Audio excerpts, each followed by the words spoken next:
बिस्मिल्लाहिर्रहमानिर्रहीम। अस्सलाम वालेकुम दोस्तों, मैं हूं इदरीस खान। आप मेरा यूट्यूब फेसबुक पेज देख रहे हैं। मैं आपके सामने कुछ अहम चीजें रखने जा रहा हूं कि इमरान खान साहब ने ताकत और हल्कों का पूरा खेल बिगाड़ के रख दिया है। खुफिया रिपोर्ट आने के बाद हाफिज साहब का डंडा टूट गया है। पूरी बाजी जो है इस वक्त पलट चुकी है।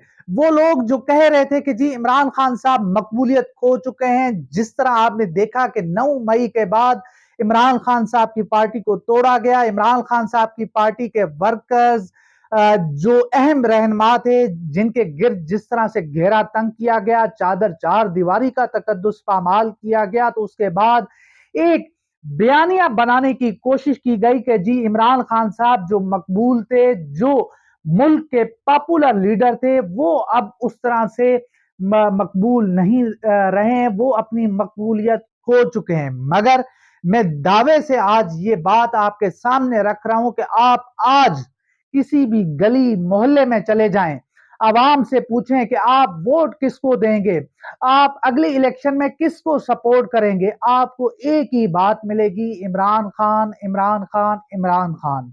हाँ, अलबत्ता ये है कि वहां पर नून लीग का वोटर भी मिलेगा, बाकी पार्टियों के भी वोटर मिलेंगे, मगर आपको 95% आप किसी भी गली मोहल्ले में चले जाएं, आपको इमरान खान साहब के सपोर्टर, वर्कर, वोटर मिलेंगे। इन हालात के अंदर जिस तरह से एक खौफ, एक तरह से जिस तरह से आप देख रहे हैं, खौफ है, हिरास है, लोग उस तरह से बाहर नहीं निकल रहे हैं, लोग उस तरह से बोल नहीं रहे, मगर इस पूरी सूरत हाल के अंदर भी इमरान खान साहब की मकबूलियत में इजाफा हुआ है, कमी नहीं हुई है। इस हवाले से कुछ अहम रिपोर्ट्स, कुछ खुफिया रिपोर्ट्स जो हैं वो हाफिज साहब के सामने पेश की गई, कुछ आला क्यादत के सामने पेश की गई कि ये वो रिपोर्ट्स हैं जिसके अंदर जो जराए हमें बताते हैं कि इमरान खान साहब की मकबूलियत में बेपनाह इजाफा हुआ है। वो पहले से भी कई गुना जो है उनका वोट बैंक भी बढ़ा है, उनकी ताकत भी बढ़ी है, क्योंकि इस वक्त उम्मीदवार अहम नहीं है, असल जो है वो वोटर्स हैं। इमरान खान साहब के वोटर्स को नहीं तोड़ा गया है।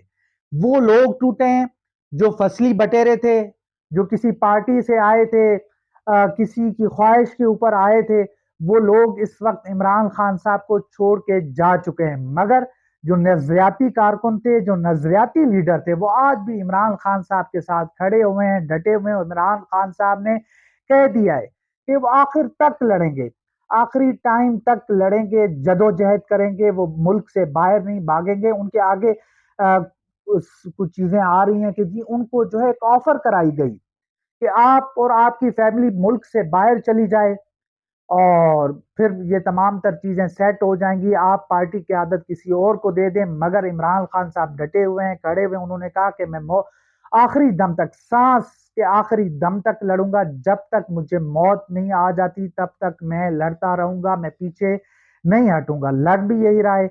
इमरान खान साहब की आप बॉडी लैंग्वेज देखें, आज अभी उन्होंने कुछ देर पहले खिताब किया, वो आप उठा के देख लें, तो आप देखें कि इस वक्त जितनी चीजें हैं, ये जो डाला घुमाया गया था, ये डाला भी नाकाम हो चुका है।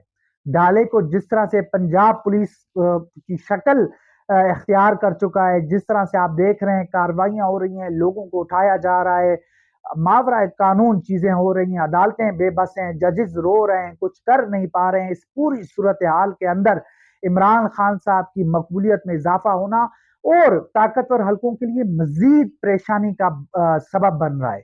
इस वक्त यही सोचा जा रहा है, इस वक्त यही कोशिशें की जा रही हैं कि किसी न किसी तरीके से इमरान खान साहब के वोट को तोड़ा जाए, इमरान खान साहब की मकबूलियत को कम किया जाए। मगर वो कोई भी चाल चलते हैं, कोई भी खेल रचाते हैं, उनकी पूरी चालें, उनके तमाम खेल जो है वो उलट पड़ जाते हैं। इमरान खान साहब कोई ना कोई ऐसी गेम खेलते हैं, कुछ ना कुछ ऐसा कर लेते हैं कि वो तमाम जो उनके खिलाफ जो भी चालें जो होती हैं वो नाकाम हो जाती हैं। इमरान खान साहब की जो मकबूलियत है, उसके वोट बैंक में मजीद इजाफा हो जाता है। पिछले दिनों मैंने रावलपिंडी में सर्वे किया, अवाम के साथ बातचीत की। अवाम, वो आप मेरे यूट्यूब पे आप वीडियोस देखेंगे तो आपको पता चलेगा कि इस वक्त अवाम इमरान खान साहब के साथ खड़ी हुई है। आप पूरे मुल्क के सर्वे उठा के देख लें, जहां जहां से वीडियोस हो रही हैं, आप खुद अवाम में चले जाएं, आपको अवाम बता देगी कि इस इन हालात में اس خوف کے حالات میں بھی، جبر کے حالات میں، ظلم کے اس دور میں لوگ پھر بھی کھڑے ہوئے ہیں، لوگ ڈٹے ہوئے ہیں، وہ اپنے لیڈر کے ساتھ کھڑے ہوئے ہیں۔ ہاں، 9 مئی ایک بڑا افسوسناک واقعہ تھا، شہیدوں کے ساتھ جو ان کی یادگار کے ساتھ جو تذلیل کی گئی، وہ افسوسناک واقعہ تھا۔ اس کے اندر جو کوئی بھی ملوث ہے ان کو قرار واقعی سزا ملنی چاہیے۔ ہاں، البتہ اس پورے معاملے کو، اس پوری چیزوں کو انا کی بھینٹ نہیں چڑھنے دیا جانا چاہیے۔ ایک انا ضد کی وجہ سے پوری قوم کو اسٹیک پہ نہیں لگانا چاہیے۔ تو یہ تھی میری اب تک کی ویڈیو، انشاءاللہ ملتے ہیں اگلی ویڈیو میں، تب تک کے لیے اللہ حافظ۔